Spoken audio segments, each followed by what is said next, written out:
Assalamualaikum warahmatullahi wabarakatuh. Salam sejahtera, selamat sore mahasiswa sekalian.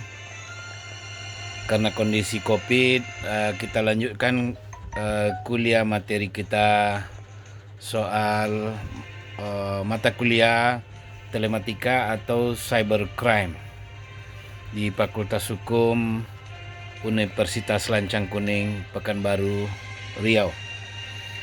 Materi ketiga kita singgung soal carding atau pelakunya disebut carder.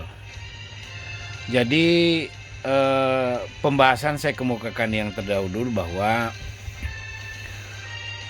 dekade hari ini teknologi internet atau menggunakan dengan dunia maya melahirkan satu fasilitas yang luar biasa,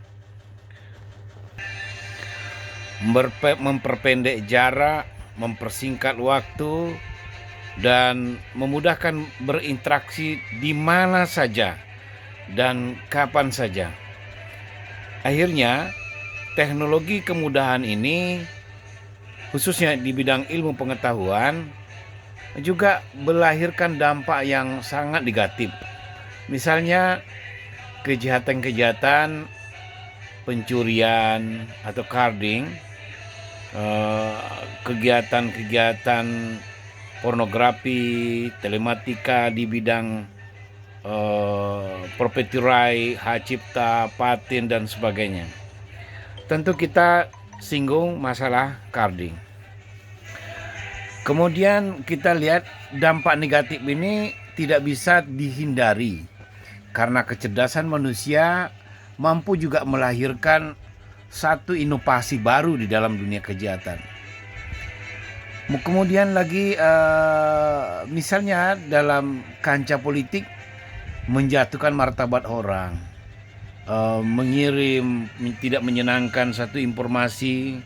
Kemudian dunia internet lagi ada namanya di hacker, para hacking yang lain-lain, pencurian dengan kartu kredit, mencuri account yang lain dan sebagainya. Jadi ini yang menjadi pembahasan kita kali ini. Tentu apa yang perlu yang kita bahas, tentu ada timbul pertanyaan. Mahasiswa sekalian, tentu apa itu carding? Kemudian siapa pelakunya? Kemudian kapan kasus carding itu terjadi dan bagaimana cara melakukan atau modus operandinya. Kemudian pasal berapa yang harus disangkakan dengan yang pelakunya. Bagaimana penanggulangan carding. Apa saja dampak dari carding ini. Kemudian apa saja undang-undang yang mengatur tentang carding. Seputar inilah yang kita akan bahas dalam materi yang ketiga ini. Kemudian juga kita singgung beberapa pandangan para pakar terdahulu.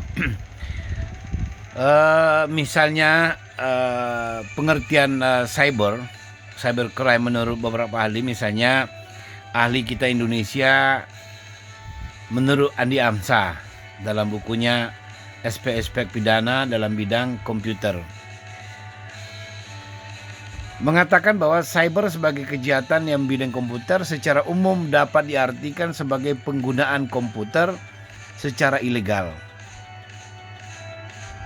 Kemudian pandangan lain ahli-ahli misalnya Forrester and Morrison mendefinisikan bahwa kejahatan sebagai aksi kriminal di mana komputer digunakan sebagai senjata utama untuk melakukan satu tekanan, ya, satu aktivitas yang sangat menakutkan bagi masyarakat atau publik.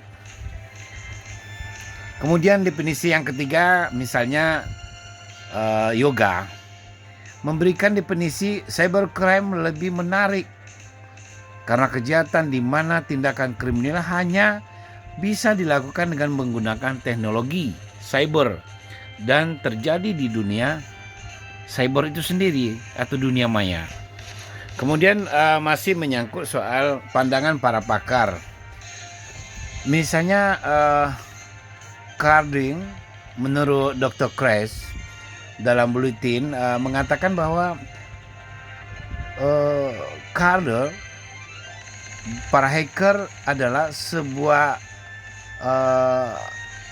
cara untuk mendapatkan barang-barang yang diperlukan tanpa membayar mereka atau membayar kepada di mana dia membeli, tetapi dia selalu menggunakan cara-cara dunia maya, internet.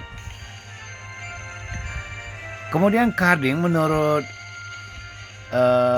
Internet Fraud Compliance Center, salah satu unit di FBI, mengatakan bahwa penggunaan yang tidak sah dari kartu kredit atau kartu kredit debit voluntarily memperoleh uang atau properti di mana kredit atau nomor kartu itu ya dapat dicuri dari situs web yang tidak aman dan dapat diperoleh dalam pencurian identitas, a scam. Kemudian carding adalah penyalahgunaan data kredit yang biasa dilakukan oleh pengguna internet yang tidak bertanggung jawab untuk belanja online dengan menggunakan kartu kredit orang lain secara ilegal. Kemudian tahun 1999 penggunaan carding yang cukup mudah dengan membuat teknik marak di tahun itu ya. Tidak perlu mencuri kartu kredit orang lain, hanya untuk dilakukan dengan memasukkan kartu kredit dan nomor rahasia yang biasanya terdiri dari 3 digit di balik kartu dan nomor kadaluarsa kartu kredit tersebut. Dia mengaktifkan dengan teknik-teknik dia. Kemudian sifat kejahatan carding. Sifat kejahatan carding secara umum adalah non-violence, ya, kekacauan yang ditimbulkan tidak terlihat secara langsung, tapi dampak yang ditimbulkan bisa sangat besar. Kemudian carding merupakan salah satu dari kejahatan cybercrime berdasarkan aktivitasnya. Salah satu misalnya dapat menggunakan nomor rekening orang lain untuk belanja secara online, untuk memperkaya diri sendiri yang sebelumnya tentu pelaku carding sudah mencuri nomor rekening dari korban. Sehingga pihak bank selalu di balik itu ada kata-kata jangan selalu memperlihatkan nomor rekening Anda yang tidak Anda percayai. Seperti itu. Karena dengan kita lihat dengan mudahnya pencurian ini dilakukan dengan cara carding. Kemudian siapa yang terkait dalam carding ini tentu disebut dengan pelakunya atau carder atau carder. Carder adalah pelaku dari carding menggunakan email benar atau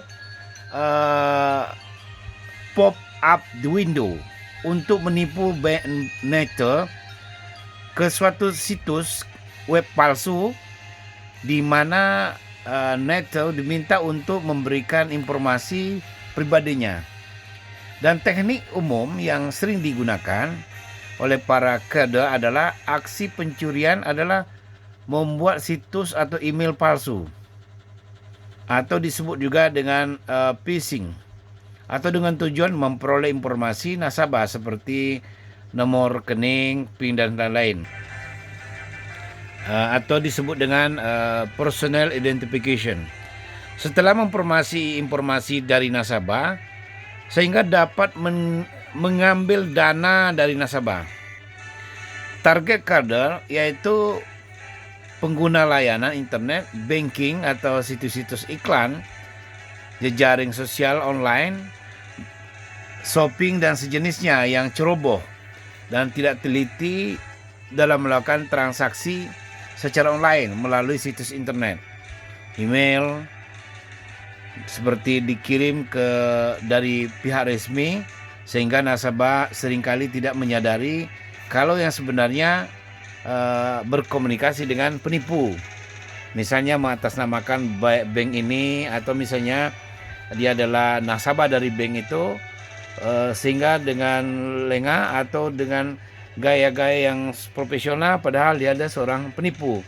Misalnya banyak sekali terjadi di Indonesia, misalnya menggunakan dengan tingkat kecemasan. Misalnya saudara Anda, anak Anda sedang mengalami kecelakaan, atau saudara Anda, anak Anda sedang mengalami satu tindakan hukum kejahatan narkotika.